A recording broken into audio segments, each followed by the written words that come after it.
Good evening, everybody, and welcome to Boston Balling. I'm your host, Gabby Hurlbut.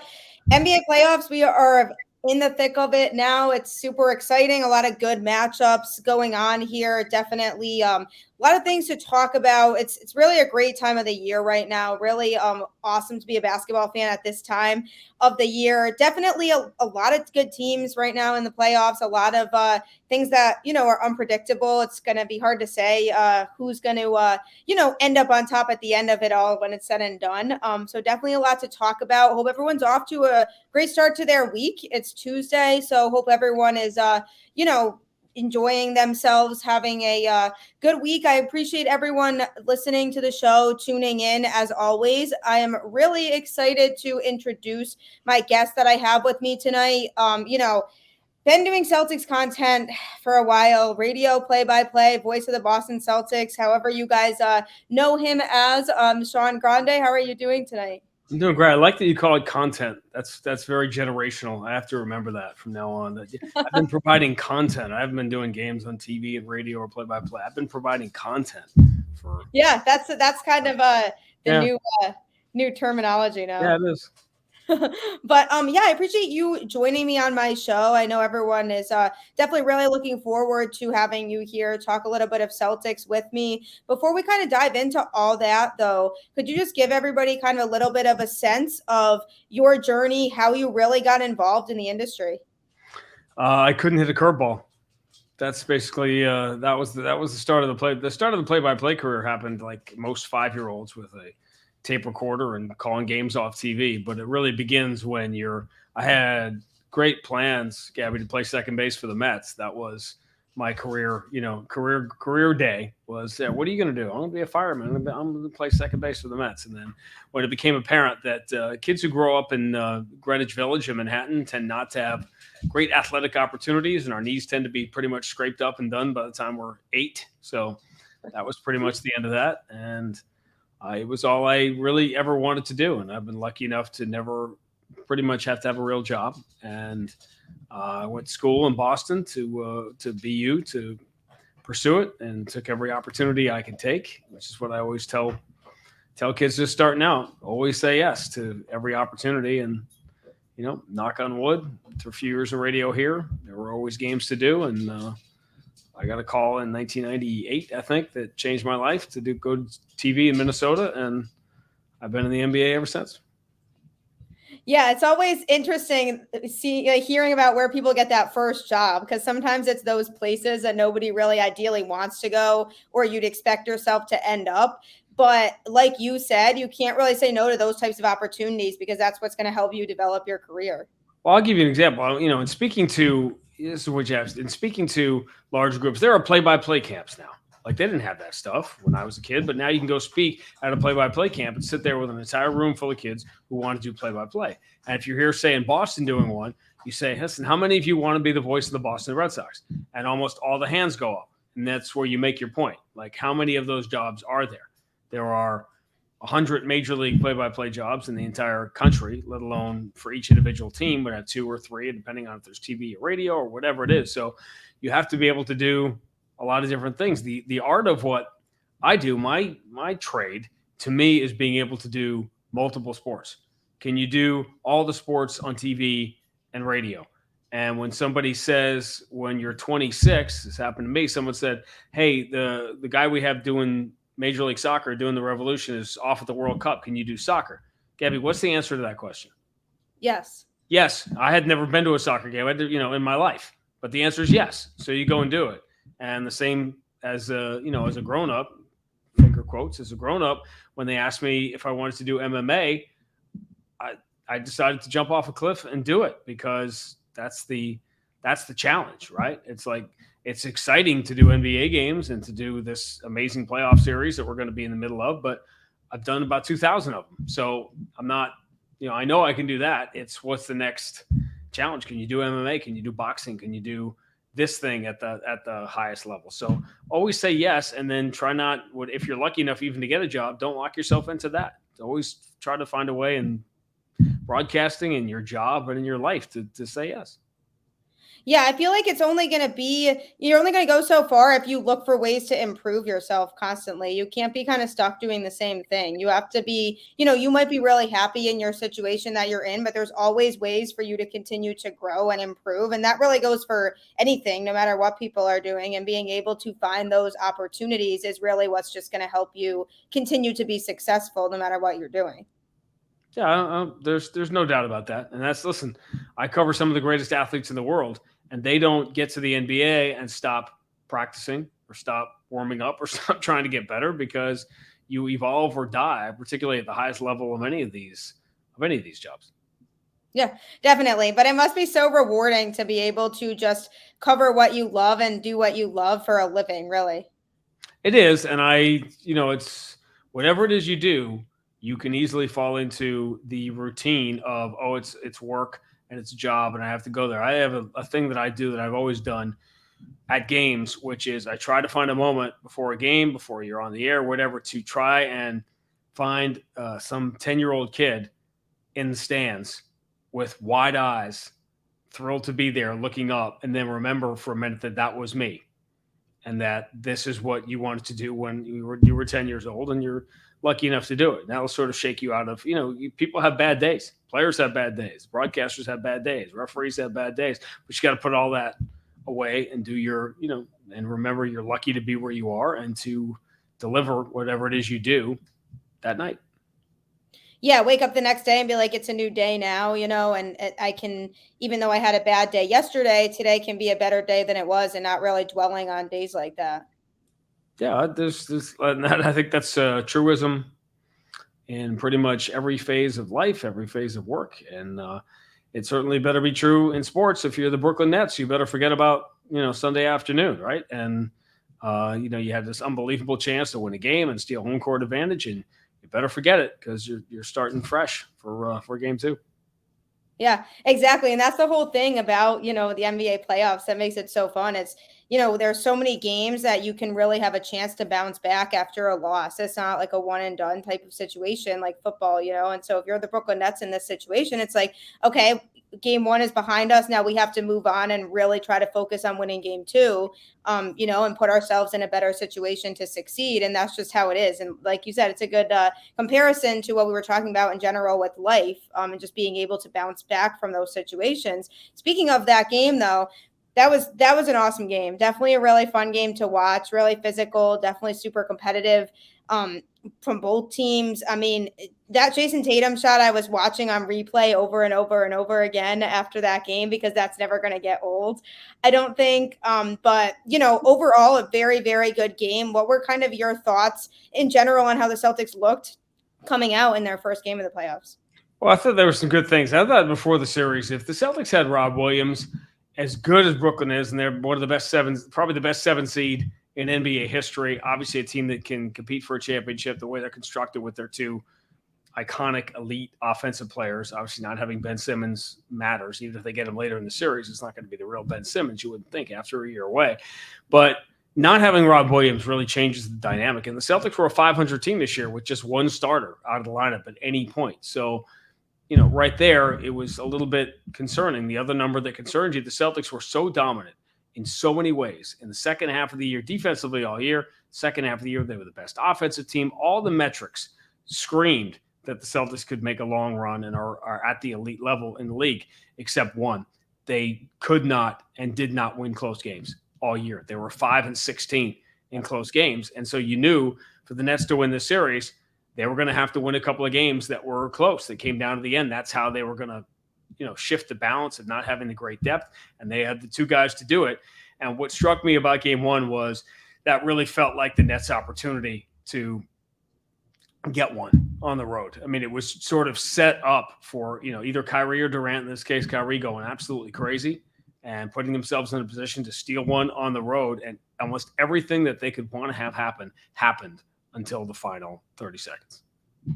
Yeah, I mean, exactly. That's what I was going to say too with Kyrie, with the performance he had that day. They really, that would have been their opportunity to really set the tone for the series and snag a game on the road. And I mean, obviously, without Rob Williams, I was super concerned too. Like, initially when the reports were saying that, he's definitely going to miss at least the whole first round.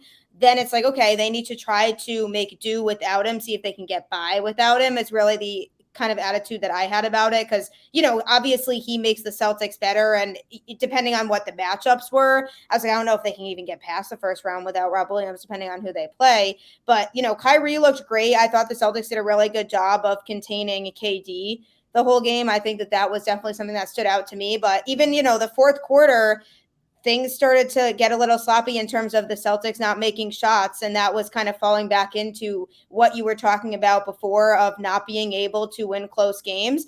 And I was like, this is looking weirdly familiar. This seems like one of those games where, the Celtics give up a lead. It's going to come down to the wire here. They were keeping Brooklyn in it. And I wasn't sure if they were going to be able to finish it at the end this time. The Nets shot 54% in the game. Yeah. That's the third highest total against the Celtics this year. The highest anybody has shot a visiting team at TD Garden. The highest an Eastern Conference team has shot against them all year. And the Celtics in the first half of the year clearly do not win that game.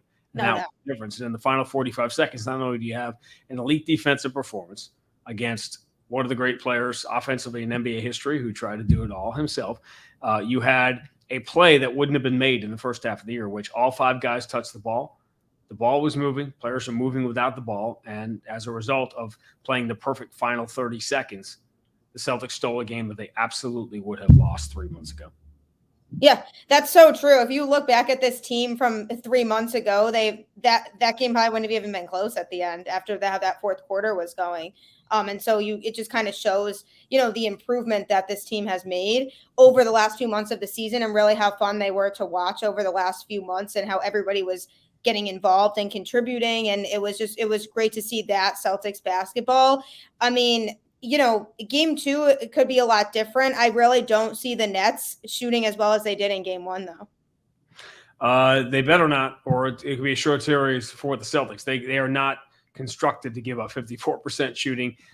Scoring wise, they did force a lot of turnovers, and that was a big difference. The Nets should have had a lead earlier in the game, but kept turning the ball over again and again and again because of the defense on Durant and the way the Celtics played it. But Boston will need more from the bench. They'll need a lot more from Derek White. They'll need Grant Williams. And I wouldn't have minded seeing more than 8 minutes from Peyton Pritchard, the way he played in the second half of the year. But that's the irony. Again, we all think we are so smart that we handicapped it like, well, the one advantage the Celtics have is that they've got more guys. They're deeper. They're going to be able to come with guys. And it was Claxton and Dragic who were two of the best players on the floor, and the Nets bench outplayed the Celtics bench. And I'll say this, if that is something you're still talking about a week from now, the Celtics aren't going to get to Milwaukee.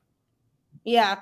I mean, Peyton Pritchard's somebody who I really have been wanting to see get more playing time as things have progressed. I think he's, shown improvement, and he's somebody that deserves more minutes, I feel like. And so you have to wonder if he's going to be kind of worked into that rotation a little bit more as the playoffs do progress, in terms of just the amount of time he's getting, if Ime is going to work him in and involve him a little bit more. Well, he's earned it. I mean, in the second half of the year, he was like a lot of the Celtics offensively. He was sort of lost the first half of the year, but he was, I think, third or fourth in the NBA in three-point shooting in the second half of the year. I mean, he was knocking it down, and he is not a defensive liability. He's going to chew on your ankle and chase you around, and he's not going to win Defensive Player of the Year like his backcourt mate just did on Monday. But he is, I think he's earned those minutes. But you saw with Steve Nash, he was very conservative with his rookie, with Kessler Edwards, played just a few minutes in that first playoff game. Obviously, Peyton was there last year, but this really feels more like a real season, and it's this high-level stuff, which, going back to Ben Simmons,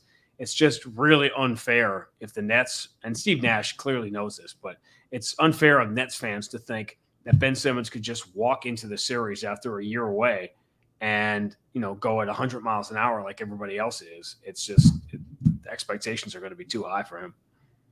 Yeah, no, for sure. I'm totally with you on that. And I feel like with this Celtics team right now, and the way that they're constructed, I mean, the bench, like you said, is going to have to be involved more. And that's how I kind of liked in the last few months of the season, they were really able to get some more minutes out of those guys because, if the Celtics had a big lead in the fourth quarter and we were able to see some of those players who don't really get a lot of minutes all the time being able to get more exposure. But now it's obviously a completely different stage because it's playoffs. And so when these guys do come into the game, they are going to have to produce.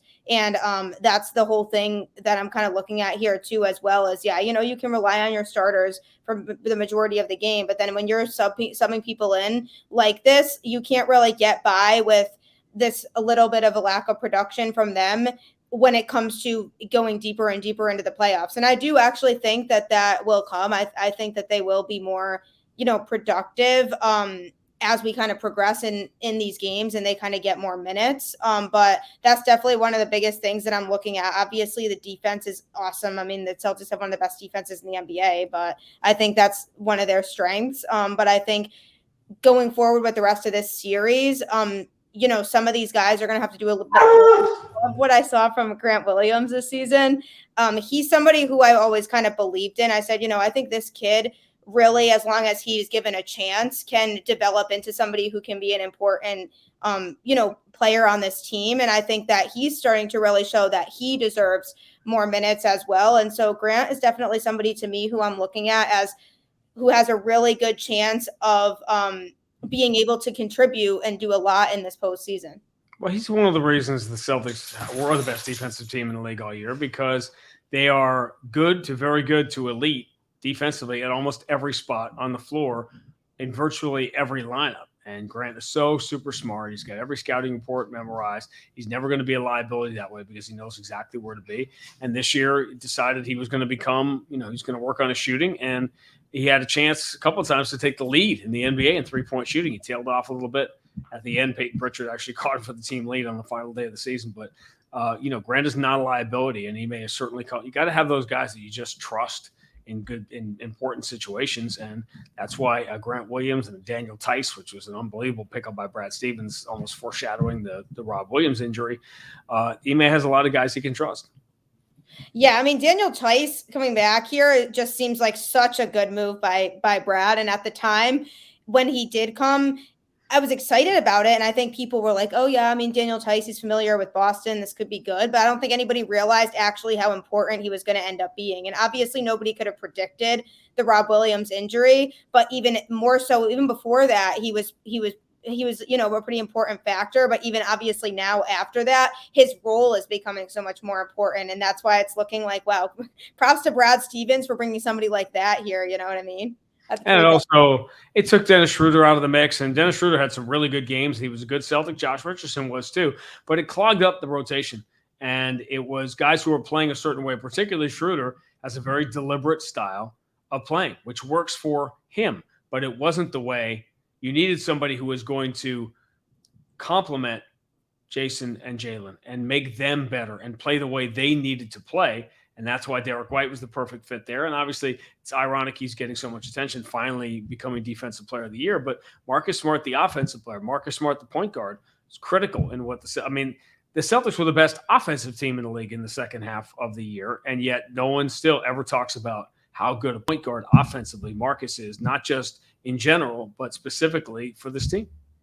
I was just having that conversation with my friend yesterday too, because obviously people had mixed feelings on Marcus Smart this year, more so for the offensive factor, because we all knew how good his defense was, like you said, but his offense is really, really shaping into somebody who's been super important to the Celtics team. And we needed him to really turn into that true point guard. And that is what he's exactly doing. And that has been a huge contribution to the Celtics on offense. And that's made such a difference. And you look back at, earlier this season and it's like, well, we can't trust this guy offensively as a point guard. But now it's like, you look back on that and it's like, no, now we don't really have to worry about him from that standpoint as much because he's really, really growing into that important role of a true point guard, or what a true point guard looks like on offense and really being able to execute.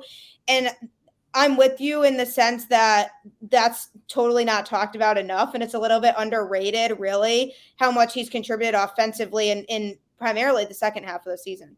He's been a good point guard. I mean, obviously this was his best year, but he's been a pretty good point guard for a couple of years now. But the natural obsession is the shots and the number of missed shots and the low percentage shooting threes. And obviously, his 3-point percentage hasn't gone up dramatically, but he has always been a guy that tends to make them when they matter the most, number one. And number two, he's not taking as many because he doesn't have to. You don't see Marcus Smart anymore going 3 for 13 from three. It's more of a, he goes 1 for 3 or 2 for 5 or whatever it is, and they're efficient. Obviously, Sunday they needed every one of those 4 threes to win game one. But he's just, again, people they want to talk about Jason Tatum, the elite offensive player, one of the best players in the league. Nobody talks about Jason Tatum's defense. Nobody talks about Marcus Smart as a point guard. Nobody talks about Al ever because Al's living his dream as being invisible. This is all he's ever wanted, was to come to work and nobody can even see him.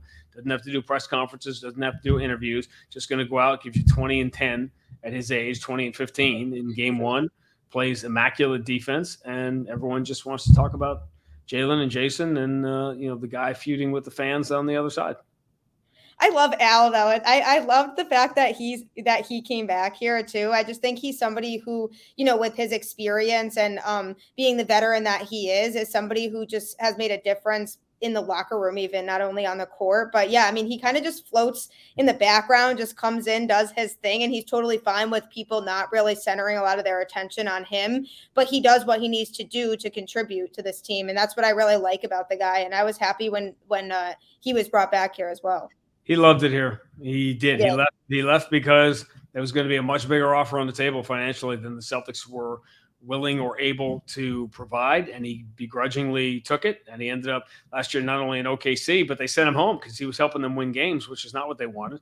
And as he told me the other day, he was home taking his kid to kindergarten in Atlanta yesterday during the playoffs. As I said, could you ever have imagined a year ago you'd be back here in this place that you loved in this amazing environment? And so he also, one thing I think that comes with that age at his stage of his career is you appreciate every moment of this run. And he certainly has.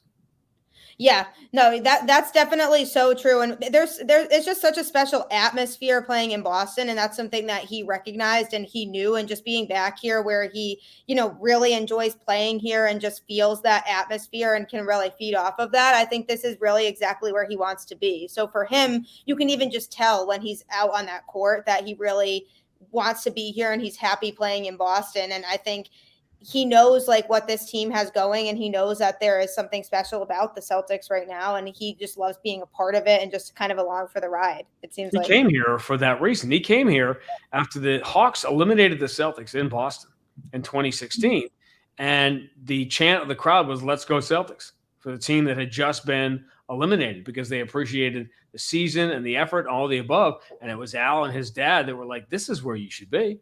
It's, no knock on Atlanta, but it's not the same kind of sports town as far as the passion of the fans. And that was during that offseason. It was that moment as the Hawks advanced in the playoffs and the Celtics were eliminated that Al thought back to when he first came here, 6 years ago. Yeah, exactly. And that's what's special about Boston. The fans are so passionate. It's really hard to find that in other sports cities. So when people come here, they genuinely enjoy playing here and being part of that atmosphere. I mean, Jason Tatum loves being here, and it's cool when you get to be part of all of that and part of that fan base, and players actually talking about how special that atmosphere is to be in Boston and how they can feed off of that energy to help them perform well in games. It's just cool to be able to be kind of part of that fan base. And hopefully the next generation of players see that this is a special place to play and a special place to win. It takes somebody, with thick skin to be able to play here. Obviously, it's intense, but this is what the new Big Three era did with Pearson, Garnett, and Ray Allen. It exposed Boston and this environment and the Celtics and the franchise and the history to a different generation of players. It said, I want to be the next guy. I want to be the next number that goes up, in Boston. And this next run here, this is generations go by a lot faster. When you're my age, and all of a sudden you realize this is a different generation. I mean, we are 14 years removed from the Celtics winning the championship, and we're 9 years removed from the end of the Paul Pierce, Kevin Garnett run here. And even the early Isaiah Thomas year was 5 years ago. So it changes quick. And this is how a franchise gets perpetuated by making runs with different cast of characters. Yeah, it's so interesting to think about how long it's really been since all of that happened and just how much time has gone by since then and how much has changed and how different of a roster it's really been, how many players have come through here in that time. It's just so weird to kind of think about that. But yeah, I mean, this team, how it's made up right now, obviously, if you include Rob Williams as well, this is a special team that, is capable of making a run, I believe with Rob. But, obviously, as of right now, this series alone is going to be a challenge. I'm not exactly sure what the timeline is for Ben Simmons right now, but how much more of a challenge do you think it'll be for the Celtics to win this series if Ben Simmons returns? I think it would be extremely difficult for the Celtics to win the series if you were getting peak Ben Simmons at the height of his power a couple of years ago, fresh, having played, uninjured, and not having gone through the emotional stuff that he's obviously gone through. Here, I think maybe he returns late in the series, miraculously is back to the player he was. But that seems, if I'm looking at it from a Brooklyn perspective, from a Nets fan perspective, that seems highly unlikely based on the things that we know. It just seems unfair to ask the kid who's been through everything he's been through, and some of which was self-inflicted, to come back in and be the exact same player that he was, because he hasn't played with these guys.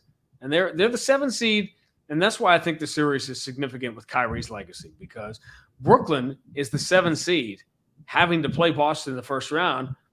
In large part, listen, Kevin Durant didn't choose to get hurt. Joe Harris didn't choose to get hurt. Kyrie Irving made a choice to basically only play 20 games this year as opposed to 65 or 70. And we all know he's that remarkable a player that the Brooklyn Nets would not be the 7th seed if Kyrie had chosen to play this year. So that's why it's almost like you broke it. You're the one who has to fix it. And for 47 minutes and 15 seconds in game 1, it looked like he was about to. Yeah, there's so much pressure on him in this series. There's a lot of eyes on him to really prove himself. And it's with him and his history in Boston and all of that too, and coming back to Boston is definitely a factor in this whole thing as well when it comes to Kyrie. And just there's so much for him and so many reasons for him to have a really good series and show that he can kind of take this team into the next round. And I think when you look at the Nets as a 7 seed, it's like nobody wanted to play Brooklyn in the first round. Nobody was looking at the Brooklyn as a 7 seed and being like, oh no, that's a team that I feel pretty confident to be able to beat, because like you said, they're so much better than a 7 seed. Nobody wanted to really play them in the first round. And I'm looking at the Celtics and the Nets, and I'm saying, yeah, overall, this is a pretty relatively even matchup in terms of who's capable to come out of this series. I do think that it has the capability to go 7 games. However, I still think the Celtics kind of have the edge. Even like a Robert Williams-less Celtics team still has the edge in this series, I think, even if you add Ben Simmons, because Rob Williams, like we said before, obviously is a much more significant of a loss in this series, considering all the circumstances, than Ben Simmons is for Brooklyn. And we obviously don't know how Simmons is even going to fit in with this Brooklyn team or what his role really is going to be, because he hasn't gotten a chance to play. So how are we supposed to know how he's going to show up and what he's really going to do to contribute? In theory, he's the perfect piece with Durant and Kyrie Irving, because he's a defender who can cover them. With Kyrie, listen, Kyrie's never going to be a great defender, but you don't need him to be, because he's Kyrie Irving, but it helps. And by the way, the other one no one talks about here, because listen, Ben Simmons, that's sexy. Kyrie Irving battling with Boston and the fans, that's a sexy storyline. The guy no one's talking about here is the injury to Joe Harris and how big that was in this series, and not having that extra shooter, especially with Seth Curry banged up, the way he is, and he had a decent start in game 1. But that's why, Celtic fans had a right, I think, to feel decent about the series going in, because this isn't the Brooklyn Nets at the height of their power. It's 2 guys certainly capable of stealing 4 games and winning the series, but it is pretty demoralizing when they have the games that they had, particularly Kyrie, and you let that first one slip away because you don't know how many chances you'll get like that. Yeah, and that's, if I'm a Brooklyn fan, that's such a gut-wrenching thing to have to watch at the end of game 1, and just looking at that and being like, wow, that's a huge missed opportunity there, because now it's like you go into game 2 and it's like your team probably isn't going to shoot that well in game 2. The Celtics have the defense that they have, and the Celtics have the momentum because they just came off of a really, really like that intense win in game 1. Tatum with that shot at the end. Like the Celtics have so much momentum going into game 2 right now.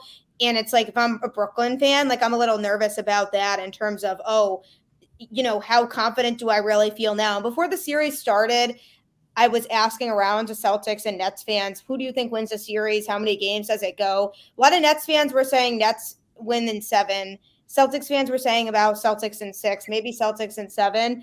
I'm looking at it now, and the Celtics winning game 1 at home, winning game 1 in general in a playoff series is huge, but winning game 1 the way that the Celtics did, I feel like it's just going to be proved to be huge going forward in the rest of the series when it comes to how it's approached from both teams. And I think from a Celtics standpoint, I'm looking at that game 1 win and feeling actually a little bit more confident going into game 2 than I did going into game 1. Well, here's the point: is that 72 hours is a long time to go in between games and to feel good or bad.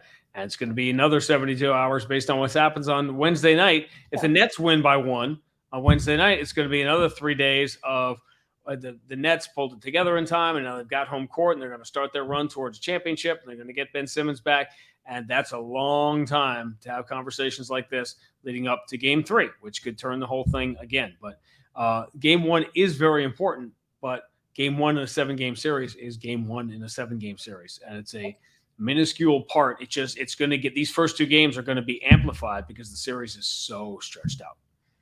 And that's the whole thing too. It's like, it'd be one thing if it was every other day there was a game. I feel like it could be a little bit different in terms of the momentum aspect of, okay, yeah, we're just coming off a really good win, and then a couple nights later you do the same thing again.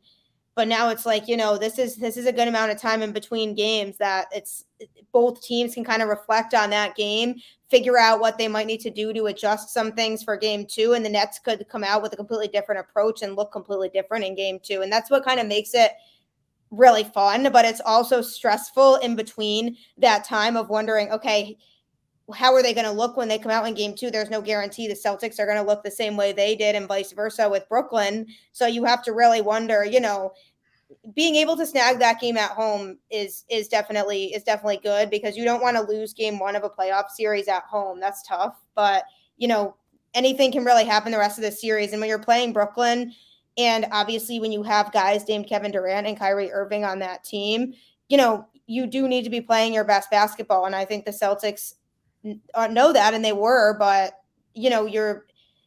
it's hard to play perfect basketball every game of a 7-game series. So that's why you really never know what's going to come in, these next few games. And all I'll say about the game tomorrow night and each of these games that come up is that Tatum, Brown, Durant, Irving, we're going to be talking about a 5th person, an X factor, who's going to change these games, and that's the person we're going to be talking about. It could have been Dragic or Claxton if the Nets had won, at one game 1. Obviously, they didn't. Nobody thought Al would be the best player on the floor in game 1, and that's the beauty of these playoff series, that the stars are going to do what they do, but it's going to be decided by Seth Curry hitting 7 threes, Peyton Pritchard coming off the bench making a bunch of shots, Derek White making a defensive stop, Claxton coming in, playing center instead of Drummond, changing the dynamic. That's going to be what turns these games around.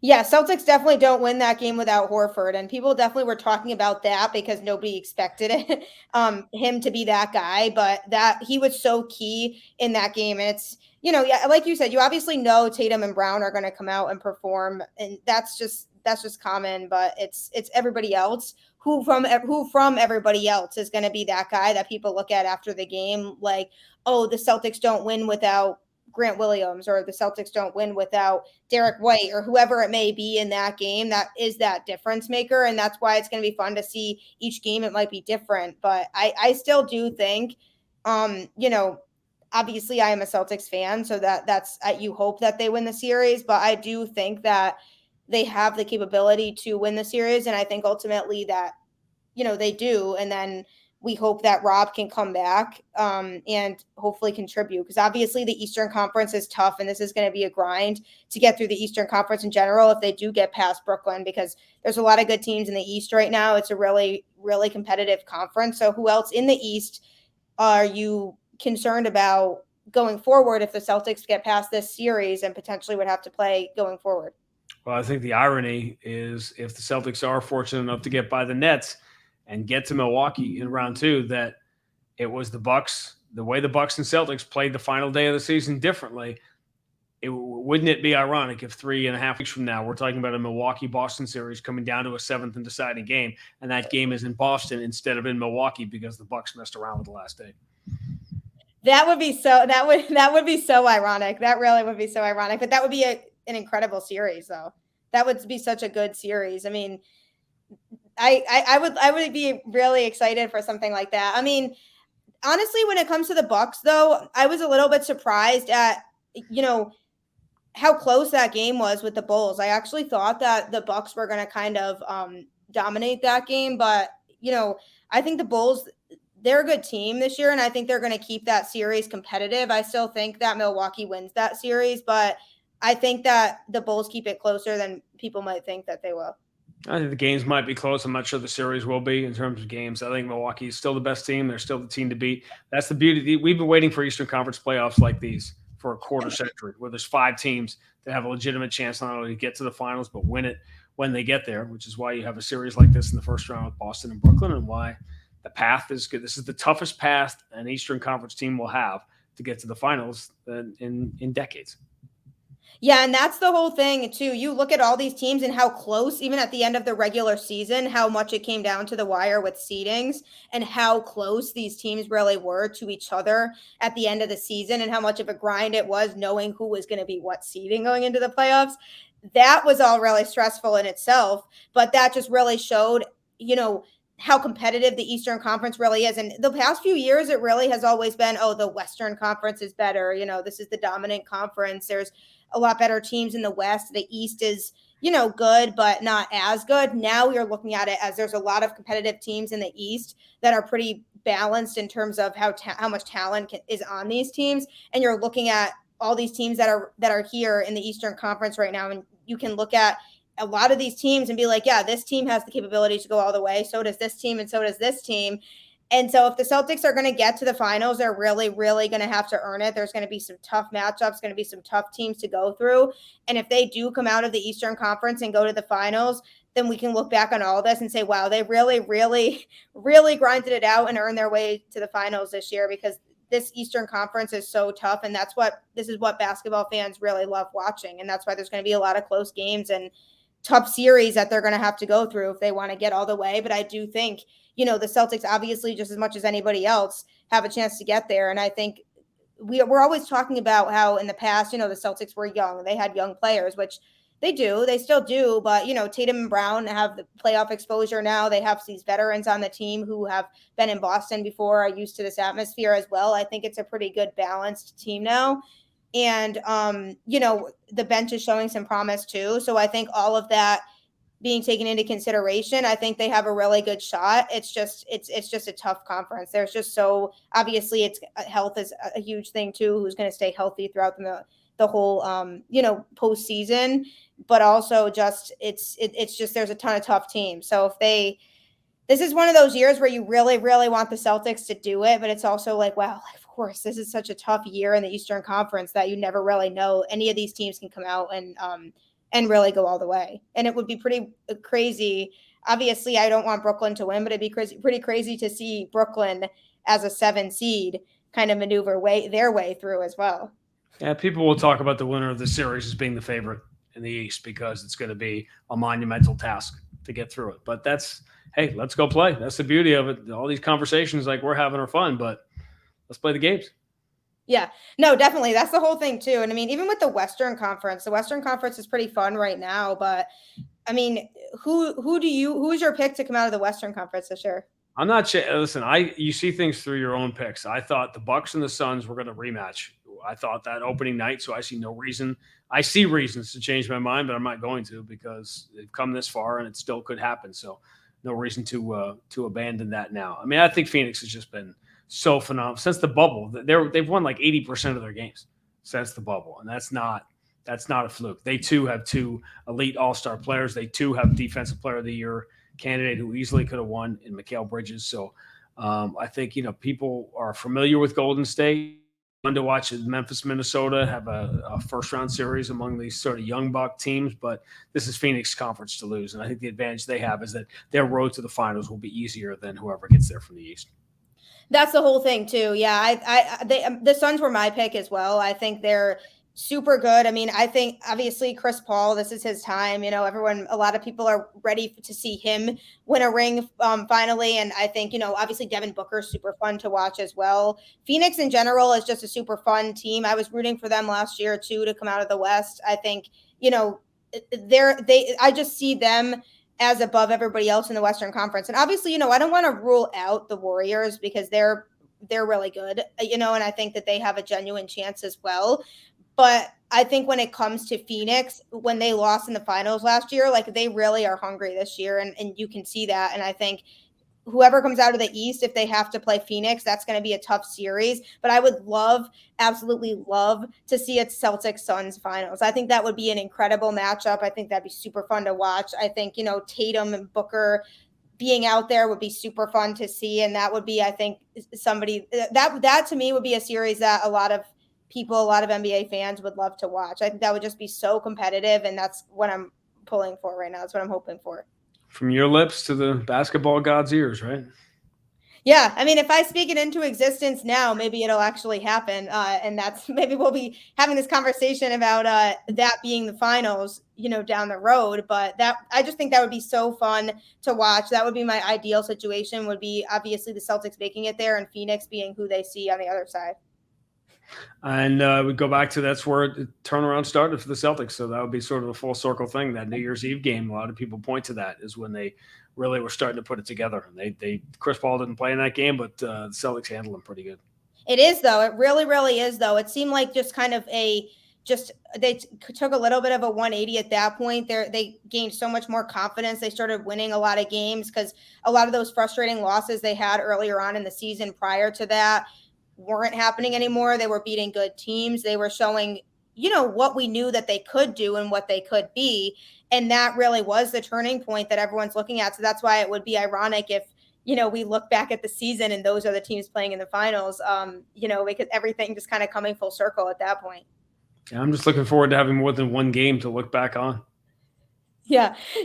No, definitely. I mean, this is fun. It's definitely super fun. I mean, the playoffs are definitely a different animal, but super fun to watch. I'm excited to see kind of who steps up in tomorrow night's game for the Celtics and beyond that and the rest of the games of this series, who are going to be those guys that, come off the bench that might really contribute and be important factors in these games and be the ones that we're looking back on like, oh, good for, so-and-so Derek White in this game or whoever people that don't really talk about as much. So I'm excited for those types of players to kind of come out of their shell and show that, they are an important factor to this team. So that's going to be definitely a storyline to look out for with the Celtics overall. But I'm excited to see how this plays out. It's going to be super fun to watch the rest of this series.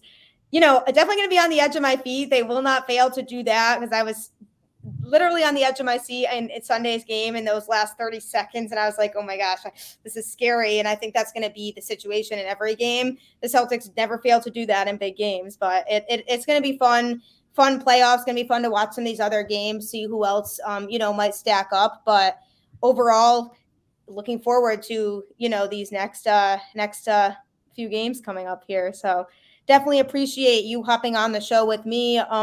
Everybody, always appreciate, I know I say this every time, but always appreciate everybody tuning into the show. Really means a lot to me, all the support everyone shows. Go Celtics. Hope everyone has a fantastic rest of your week. And I will talk to you all next time. Have a great night, everybody.